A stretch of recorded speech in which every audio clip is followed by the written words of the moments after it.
ఇప్పుడు government approvals ఉన్నాయి. LRS అంటారు, హెచ్ఎండిఏ పరిధిలో అని చెబుతూ ఉంటారు.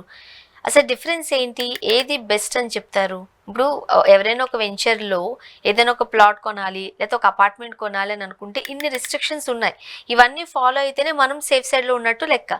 మీరేం చెప్తారు ఎల్ఆర్ఎస్ గురించి, హెచ్ఎండిఏ గురించి? ఖచ్చితంగా ఇప్పుడు ప్రజలకు చాలామందికి వీటి మీద అవేర్‌నెస్ వచ్చిందండి. హ్మ్.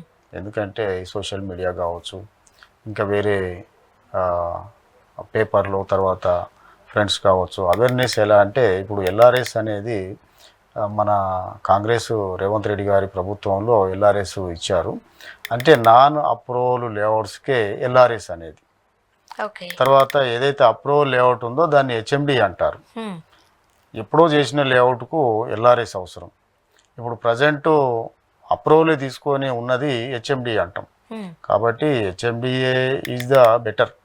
ఎల్ఆర్ఎస్ కట్టినంత మాత్రాన అది ఏదో లిటిగేషన్ లేకపోవడం, తర్వాత ఇంకేదన్నా సమస్యలు ఉండడం అనేది, సమస్యల నుంచి తప్పించుకోవడం అనేది అయితే కాదు. కాదు.